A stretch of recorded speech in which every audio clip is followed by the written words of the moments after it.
Good morning, this is Peg Larson and John Call giving you an update. There have been some hearings in the legislature, especially in the Senate, concerning education. Senator Torres Ray had a hearing on Wednesday about charter schools, and Senator Uyghur, Chair Uyghur of the Education Finance Committee, had a hearing yesterday to talk about how they could help ELL students and what steps were being taken. It was very interesting as he ran out of time because there were so many people who wanted to testify. He had Mayor Coleman there, he had Mayor R.T. Rybeck there, he had Dane Smith there, he had the Teacher of the Year there, and she very comically came up, and I can see why she's Teacher of the Year. She said, "Am I the only person who got the memo that it was supposed to be 5 minutes?" And everybody just cracked up because the mayors obviously had taken quite a bit of time, as has other people. They talked about partnership. The commissioner talked about how they have hoops to jump through and how they try to make those higher and higher each time so that children can achieve more and more. And then other people talked about the fact that it isn't just the hoops that you want to jump through, but the partnership between business and the education community, philanthropic people, and Generation X, which Mayor Rybeck is now the head of. In Minneapolis, they're doing a Parents Partnership Academy where they go in and the parents come in and kind of get an idea of what to expect for their students, and they're finding great success in that. And they're also having teachers come and visit the homes, not to bring schoolwork, but to get to know the home situations of different students. And then St. Paul talked about, as did the CEO of Minneapolis, not chasing shiny objects and not going with the newest idea just because it was a new idea, but to give the ideas that we have out there and the programs that we have in place a chance to work before we eliminate them, and to add their own touches to them as their populations are different in many ways as they are similar in many ways. Chair Uyghur said that they would continue this hearing another day, but one of the most interesting things was when they started to talk about Rochester, and Hector Garcia, who is the head of the Latino Council, spoke about the warm welcome that he got in Rochester.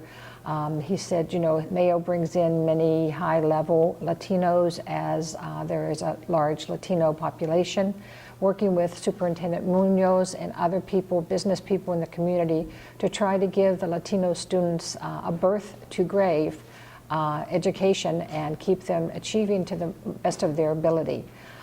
He spoke very, very highly of Rochester, as I said, in the warm reception that he got there, and how the community as a whole is interested in making sure that the achievement gap is closed.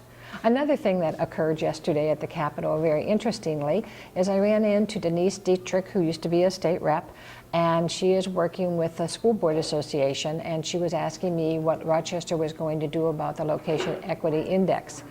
And I said that we had a bill that would add Rochester to the funds for the Location Equity Index, and she said that MSBA has a bill for all schools to be in it, as there's not equity between the ones who get the lesser amount and the greater amount. And she asked if we would work with, if we wanted to work with them, and I said of course we did. And so we'll be working with them on their bill, but however we'll still be pushing just the Rochester bill. The estimate that she gave me for statewide was 10 million, which I think might be a little bit low, but we will still push for Rochester, as we have unique situations in Rochester that match the metro area schools. One more thing that will be coming up is Representative or Chair Mariani is going to have a hearing on February 20th, and that's in the House. And he's going to talk about some of the task force results that they got from the task forces that the legislature put in place. And they're also going to talk about teacher achievement and teacher evaluation. And we will let you know how that hearing goes and if there's any other ones between now and then. Now I turn it over to John Call. Hello everybody, John Call here. I spent some time last evening with Senate Majority Leader Tom Bach, and he was discussing with a small group of us what he was seeing in terms of the session that's coming up now in about 2 weeks. And he started out by talking about the revenue forecast, and he continues to expect an uptick in the formula. Perhaps a modest one, but we're on a good track financially. His first priority, he pointed out that our rainy day fund, our reserve fund, hasn't changed or grown any larger than it was when Rudy Purvich was governor, which was back in 1990. And the bond houses are saying we've got to have a bigger reserve, and so the Senate's top priority is going to be putting some of the, shall we call it a surplus, into this reserve fund. What's left over, there will of course be 1,000 people with 2,000 ideas on how it ought to be spent. Tom Bach does not sound terribly ambitious about spending a lot of money. He talked about this issue of school lunches and how that's important to the governor, and he thinks that's likely to happen.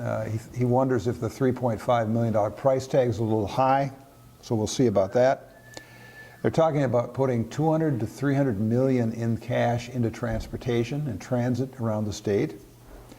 And Bach has a personal goal to get more money into nursing homes, and so that will be a priority for the Senate. The bonding bill, nothing much has changed in regard to that. I talked about an $850 million bonding bill when we spoke about a week and a half ago, and that hasn't changed, although they might throw some cash in on top of that to do some transit. Minimum wage, that's another issue. So with two sets of location equity index bills in play, our strategy is to try to make sure we have the chief authors on both of them.